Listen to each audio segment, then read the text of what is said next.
All right, we just wrapped up week 15 of the NFL season. Just 3 weeks remaining in the regular season. It's gone way too fast. Some team seasons are already packing it up, and teams are starting to punch their ticket into the postseason and lock up their divisions. We're still working out the seedings. I'm going through, I'm watching 99% of all these games. I'm taking notes, keeping tabs. I'm ranking all 32 teams 1 through 32, but let's just hop on into it. Our bottom tier teams 32 through 23, probably looking forward to the draft in April, maybe the offseason, because these team season are probably done.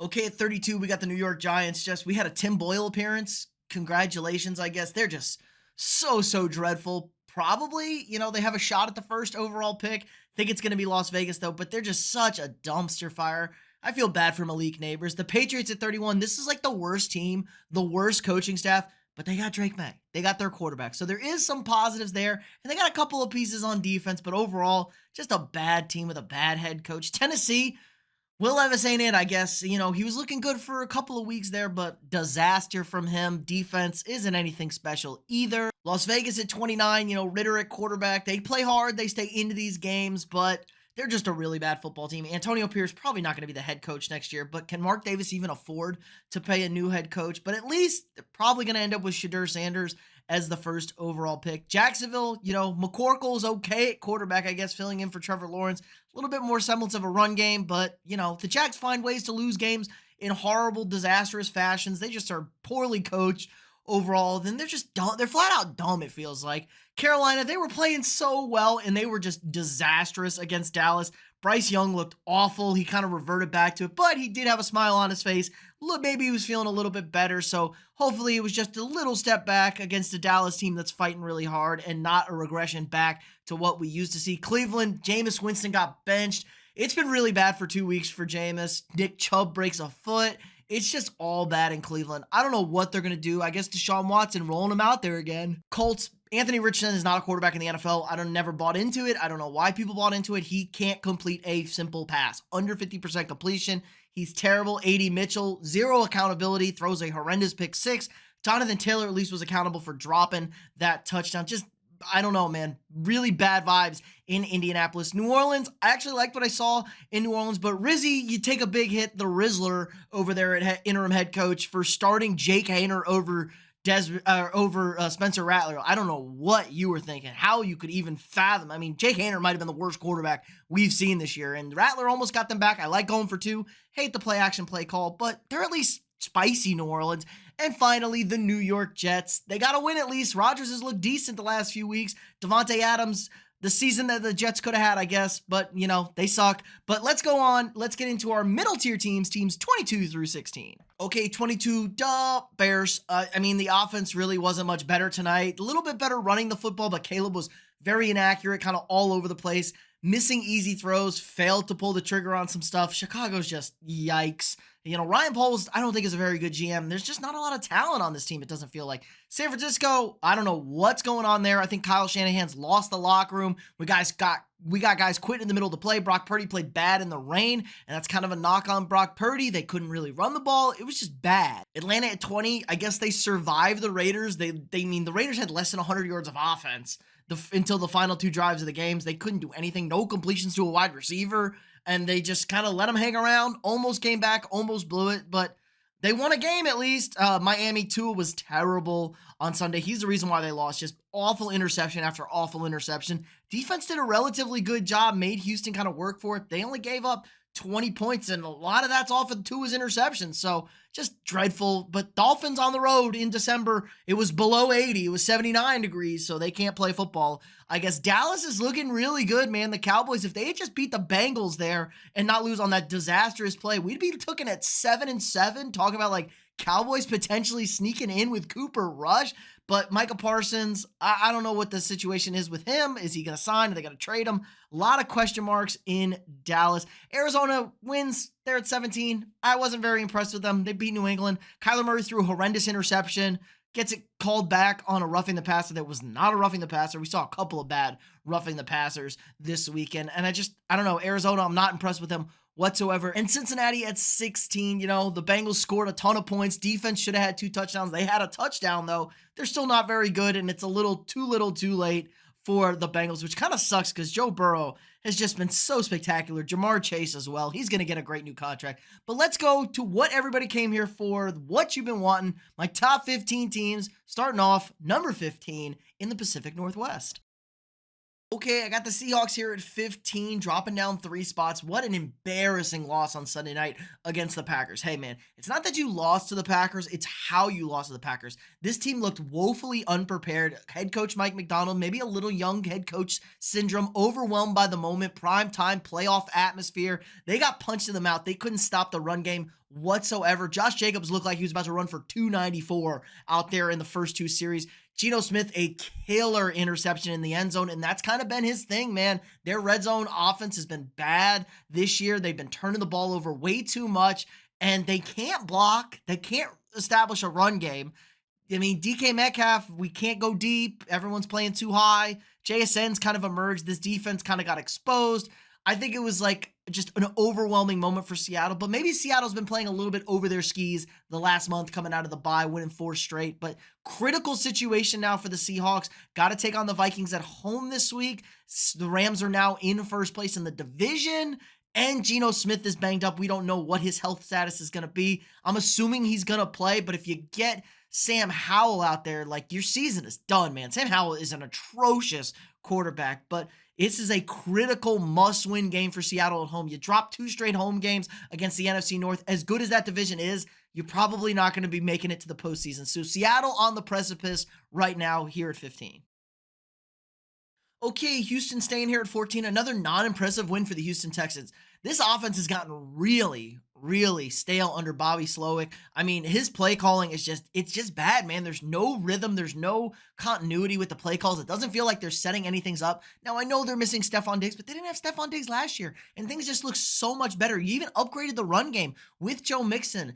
The offensive line isn't good at pass protection. They can't protect CJ Stroud. He's getting a little too aggressive with the football, getting a little more reckless, and he's kind of regressing from what we saw last season. Their defense is playing a little bit better. They can absolutely rush the passer. We saw Derek Stingley have a couple of interceptions, got introduced to the rest of the league out, or actually just the casual viewer out there. He was awesome, but the rest of the secondary isn't very good. Defensive unit is kind of hit or miss. If they can't get to the quarterback, they are going to get torched. So maybe a young kind of I don't know, maybe they're going through some growing pains, but they won the AFC South. They will be hosting in the first round of the playoffs, but they just leave me wanting so much more each and every week. At least Nico Collins is back. He got into the end zone twice, despite only going for 17 yards. He's as reliable as it gets. So Houston here at 14.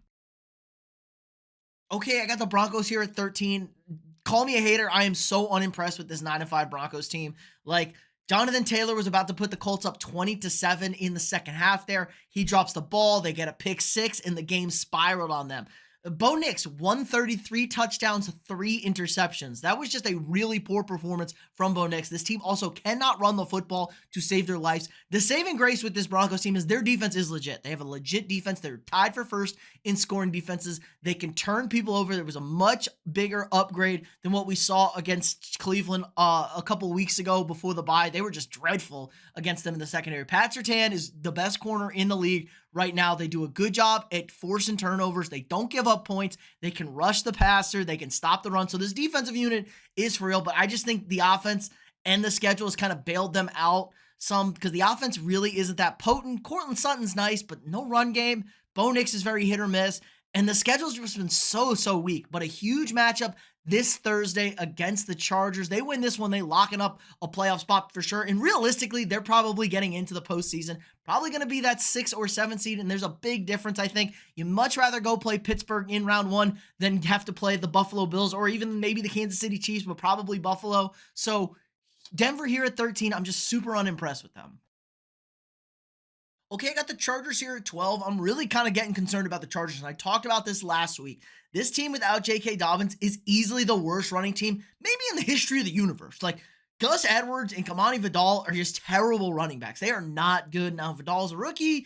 Gus Edwards ain't got shit in the tank. They maybe put in Haskins. He's terrible as well. It's all on Justin Herbert. Ladd McConkey was a little banged up, and Herbert's banged up, and it just doesn't look cohesive. It doesn't look fluid. They can't really move the football. They're just missing so many of these critical parts. They have no weapons whatsoever, it feels like.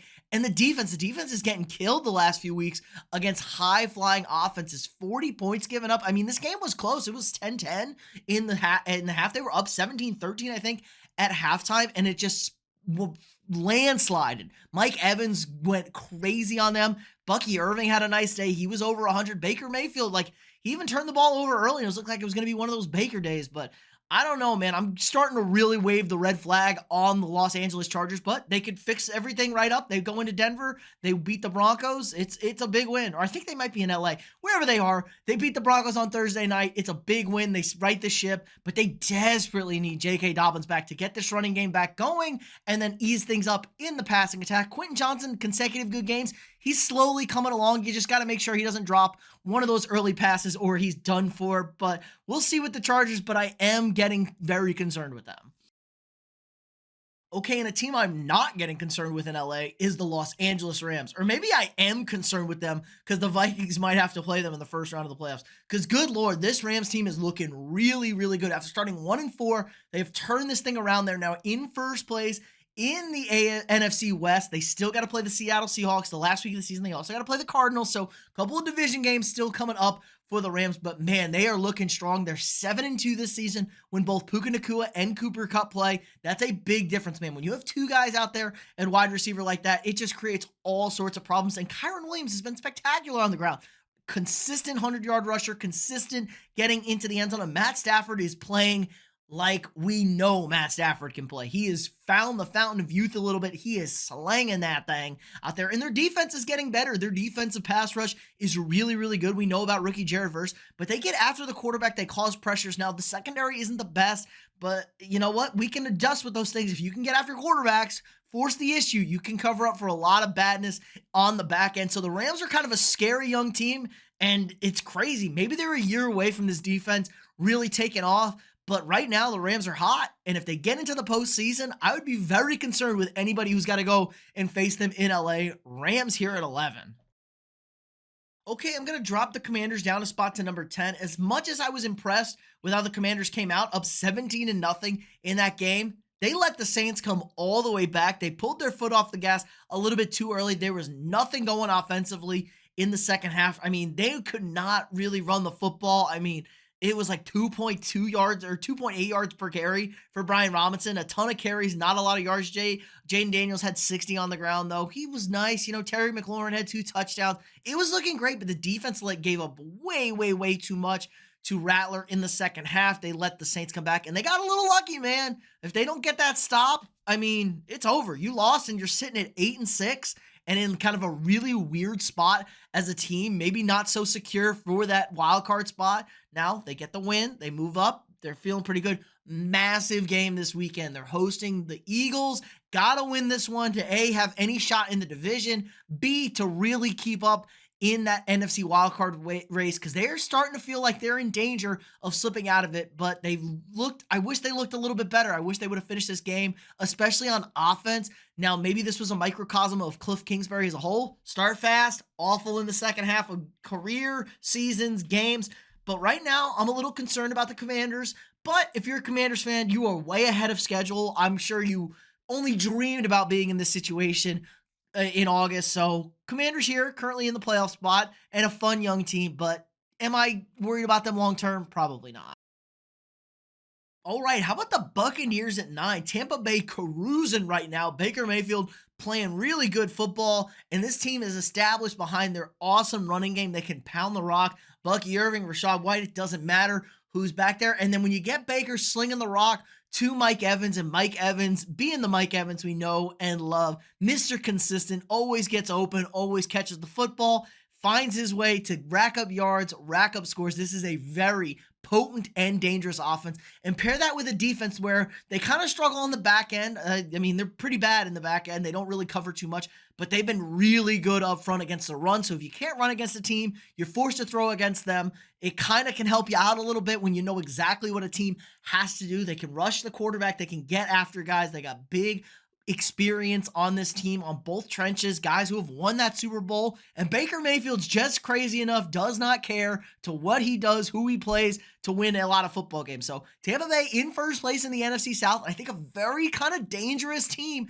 when it comes playoff time. I mean, we saw what they did last year, beat the Eagles, and they really pushed the Lions to the brink in that second round. Easily could have found themselves in the NFC Championship game. So Tampa Bay starting to peak at the right time and become a very scary football team. Buccaneers here at 9. Okay, I got the Steelers here at number 8, and I'm a little bit concerned about Pittsburgh. This is what I was talking about without George Pickens in the lineup. This offense is just bad. They couldn't really run the football. Najee Harris fumbled, but Russell Wilson can't really throw the ball if they're not really willing to take those deep shots. It's just very one-dimensional. It's not very threatening. And when good defenses face you, they're going to struggle mightily without those deep shots. It's making it really hard to run the football. Defense did a relatively good job, but they kind of got torched a little bit against this Eagles passing attack that struggled. Jalen Hurts came out lighting it up, so maybe that's not all on them. He was just kind of lights out. A.J. Brown had a big day, and it's hard when you ask your defense to have to get stop after stop after stop. We saw it earlier in the season. They kind of just can't always do it. They lose these weird low-scoring games. I think this might be a good wake-up call for Pittsburgh. You know, this is a couple weeks in a row where they haven't, or a couple of weeks recently where they haven't looked great. Now, they are very good against teams above 500, so that is a redeeming quality, but they got to get George Pickens back in there, and this is a brutal stretch we're about to face. Got to play Saturday and Wednesday coming up. They got on that Christmas schedule, so they're in the thick of it here. And the Ravens are on the table, and it's a lot to worry about, man. Like, Baltimore is right there coming after Pittsburgh, and I think offensively they're just too limited right now. We got to get Pickens back in there, and maybe Russell Wilson's pumpkin maybe he's turned back into a pumpkin. Clock struck midnight because it's not looking great for the Steelers here at 8. Okay, I got the Packers here at 7. I'm kind of confused on what to do with the Packers. They've been playing really good ball lately. And when you look at their 4 losses to all teams with 12 wins or more. 2 losses to the Lions, a loss to the Vikings, and a loss to the Eagles. So they've lost to elite competition right there, but they haven't necessarily beaten anybody. Now, Seattle was a really good win on Sunday night, and they came out flying. I loved the game plan. They had extra rest there. I liked Matt LaFleur's approach to the game. That was the kind of offense you want to see with Green Bay. I think there is a little bit of a limiting factor with their wide receiver play. They don't have any elite wide receivers. They have a lot of good wide receivers, but they don't have any great wide receivers. So when you go up against top tier corners, I think that can get taken away. You're going to have to lean on this power run game. And Jordan Love just isn't quite what a lot of people were expecting his development to be. He doesn't look like the Jordan Love we saw at the end of last year. We're not really getting those huge explosive downfield plays, but he is doing a lot better job of taking care of the football, which is what I'd rather have if I'm a Packers fan. And this defense is kind of weird. You know, they were giving up a lot of yards and a good amount of points, but they were turning people over left and right. They're cutting down on the yards, they're cutting down on the points, and they're still turning people over. So this Packers team is turning into a well-rounded unit that pounds the football, plays good defense, and you know what? If Jordan Love has to go make a play, probably is going to go make a play. Now, there is a risk that he might make a bad play, and it also helps that the kicking game has really gotten settled in by McManus. That was a real problem the last season and a half. So reliable big kicks now for Green Bay. Problem is, probably out of contention for the division. I mean, they have a shot at getting the 5 seed, probably going to be the 6 seed, so it's on the road for 3 playoff games. So tough task ahead for the Packers here at 7. All right, at 6 here, I got the Baltimore Ravens. Ravens kind of took care of the Giants, no problems. And Lamar stepped back into the MVP conversation just a little bit. 5 touchdown performance for him. And it's been a really strong going for them. But I'm starting to get a little bit concerned about this run game. Derrick Henry, couple 3-4 bad games in a row, really hasn't done much. Now, he had a big game against the Chargers, but he's been kind of slow in there.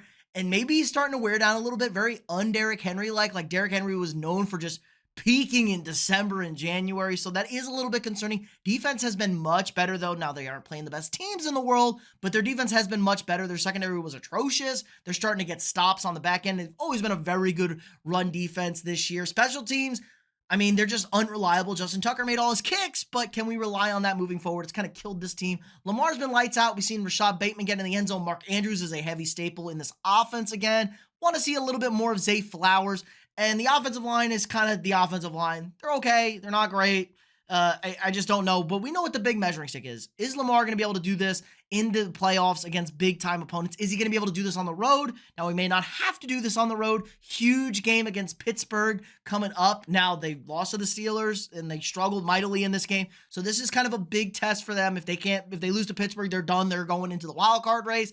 But I don't think there's any sort of surrounding cast like we had last year with this Ravens team. If they're not going to be able to run Henry like that, I just don't think we're going to be able to rely on Lamar throwing the football to go win the games in the 30s against Josh Allen or Patrick Mahomes. Now, you may not need that against Mahomes, but you know what I'm talking about there. So Ravens here at number 6.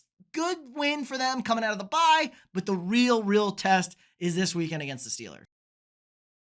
Okay, I got my Vikings still here at number 5. Really good performance, I think, all things considered for the Vikings. Maybe a little bit slow, but jumped out to a 10-0 lead and really never looked back early in the game. Defense was lights out. They aren't giving up anything right now. They're dropping down their total yards given up. They're still tops in turnovers. Forced another turnover tonight against Caleb on a strip sack. They're not giving up really any money points either. Top 5 in points given up. So this is an elite defensive unit all around, even missing Stephon Gilmore, as old as he is. He's been their starting corner. Offense was a little bit shaky. The offensive line is my real concern with Minnesota. Cam Robinson was a train wreck tonight.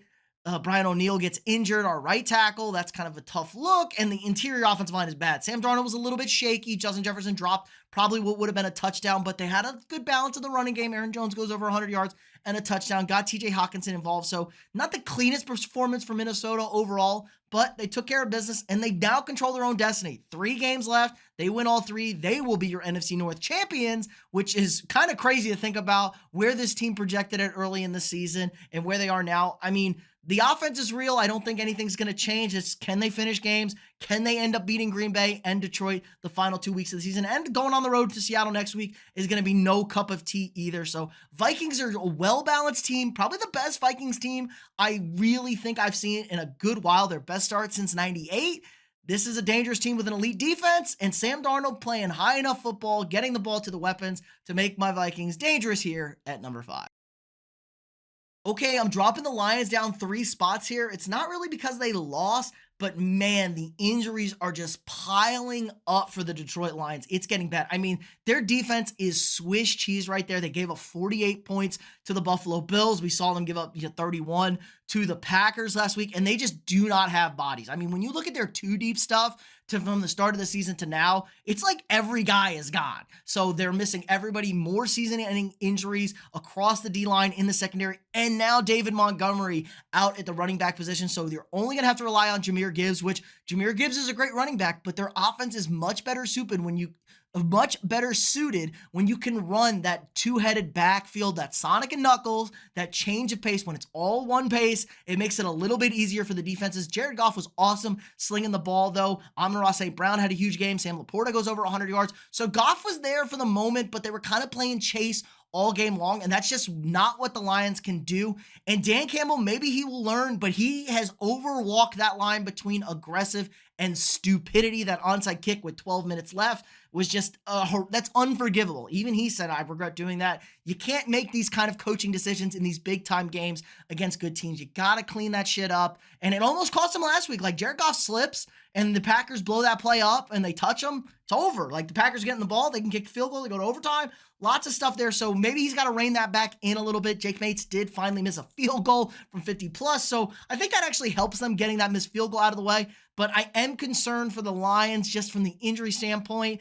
Don't really have the toughest schedule, and it's all probably going to come down to that final game at home against Minnesota. And if you're a Lions fan, you got to be sick right now. You're having the best season in franchise history. You're now tied for first place in the division record-wise, and you are just dealing with a mountain of injuries. So the Lions here at 3 due to injury concerns. I'm interested to see how they finish this thing up. Okay, I'm going to put the Kansas City Chiefs here at 3, even though they won, and they won by 2 touchdowns and they covered. But I'm just really concerned. Now, the Chiefs defense has been awesome this year. They haven't allowed more than 30 points since that Super Bowl against the Eagles, so they are on an absolute tear. But now the injuries are starting to rack up, and Patrick Mahomes now with a high ankle sprain. We're going to have to see what the situation looks like. Is he going to play on Saturday? They play Saturday and Wednesday. They're part of this this Christmas schedule that's just a gauntlet for teams, and they're probably going to lock up the 1 seed here. But man, Mahomes, this is now a lot of lower leg injuries that he's having to deal with. And their offensive line is awful. They can't really establish a run game. Kareem Hunt looks like the better runner. They can't get Pacheco going. They just can't get any sort of consistency running the football. They're not very good in the red zone. And they can't pass protect. Mahomes is running for his life and taking a lot of hits this year. And if Mahomes is banged up with an injured ankle, he's not going to be able to make those plays extend it. And he's going to be taking a lot of sacks, and that's going to just kill this team if they're not scoring points, they're behind the chains, and you're going to leave those defense out there for a ton of snaps. It's eventually going to get themselves beat. So I'm going to be interested to see how the Chiefs finish the season. Maybe you sit Mahomes this week, try and play him Wednesday on Christmas. If you can pick up a win this weekend and then get the win on Wednesday on Christmas, you lock up that 1 seed against Buffalo, and then you get a rest, and Mahomes comes back for the postseason, and he's ready to rock and roll. So Kansas City here at 3 right now because I am starting to get very concerned about the situation they're going to find themselves in. Okay, and at number 2, I got the Buffalo Bills, and the only reason I am not putting the Bills here at number 1 is this defense is now a massive issue. Back-to-back games giving up 40-plus points. Now, you went 1-1 in those 2 games, but they can't stop anybody. They can't stop the run. They can't stop the pass. They can't stop anybody. And we thought getting Matt Milano back in this middle of this defense would help them out a lot. And it's gotten so bad, especially against very good passing offenses. They are getting carved up. And now Josh Allen is Superman. He is a superhero. He is definitely, I think, locked up this MVP in my personal opinion. He's got 10 touchdowns in the last 2 weeks.